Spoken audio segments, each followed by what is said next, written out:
Isang magandang araw mga boss. Nandito po tayo sa Dulong, Malabon para tingnan ng incubator, pisa ng itlog ni ma'am. Tayo po maaga rito para i-check dahil hindi daw po gumagana yung isang incubator niya na napakatagal na nilang ginagamit. Ayan po, sinubukan nating tignan. Wala pong ilaw yan kanina. Hindi ko na rin na video mga boss yung pagka-repair ko dyan kasi medyo masikip doon sa loob. Pinalitan ko yan ng panel system na digital na incubator timer. Yun po, gumana naman ang kanyang LC at saka yung ilaw. Mainit na rin yan mga boss. 36. Halos 5 oras kung kinutingting at kinalikot yung isa dyan. Incubator na silaki ng aparador, malaki pa sa aparador. Bali buhay po yan. Sobrang galing ng gumawa nito, hindi ko masundan yung kanyang mga connection na ginawa, kaya binago ko yung Bali yun po ang magiging monitor nyo, yung maliit na tuldok na yan. installation niya. Yung install ko po dito ay pang samantala lang at walang mga relay na kinabit kasi biglaan po yung pagtawag sa akin. Mainit po yan. Umilit yan po mga guys, sa dami ng itlog niya. Ayan po mga itlog ng manok na yan ay tinatawag nilang 38 black chicken, Chinese chicken. 1 minute. Na yung karne niya kulay black, kulay itim, na ginagawang soup ng mga Chinese. Ayan, sobrang dami niyan mga boss. Meron pa yan sa likod. Ayun, mga tanghali na nga yata yan bago ko nagawa. Hindi ko na nagawa. 3 po yan na nasira. Isa lang yung aking ito. Mapasyal ko po kayo dito mga boss sa kanyang manukan. Sa may Malabon, palaisdaan po ilalim yan mga boss. Yan po. Dami yan mga manok. Nakakaroon ako ng business. Hindi po yan Ito mga manok pasabong ha, pang soup. Mga manok oh.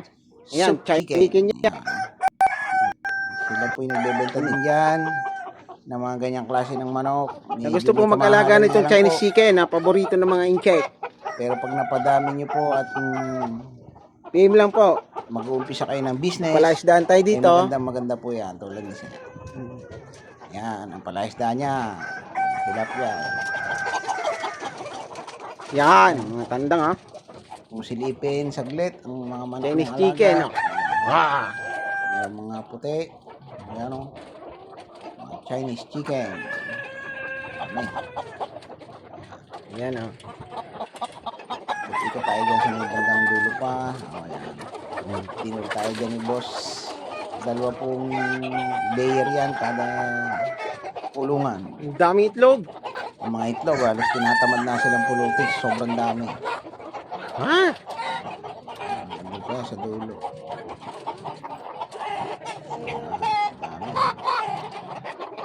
Nilaga ka na ng itlog kung anong gusto mong nilaga, prito.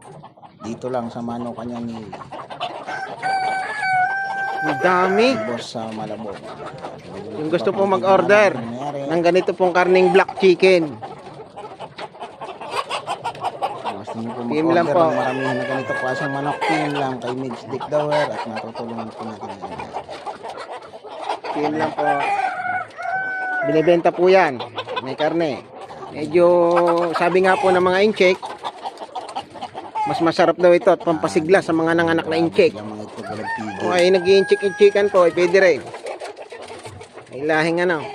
Boss, at sa mga oras po na ito ay tinawag na ako ni sir para isama ako dun sa kanyang isa pang kulungan at palaisdaan. Chicken, para chicken. makita daw Black chicken. Chinese chicken. ang klaseng manukan meron siya. Ano, boss, tayo po ilalabas na muna. Dahil tinatawag po tayo ni sir dyan. Dami. Naka-isolate na mga low size chicken, Chinese chicken. Opo, yan. Okay, Kung gusto pong bumili ng manok, PM lang po kayo. tapos na ulit tayo sa kulungan ni boss. Chinese chicken. Medyo magulo po yung video natin dyan ha. Pasensya na po kayo. Maraming salamat.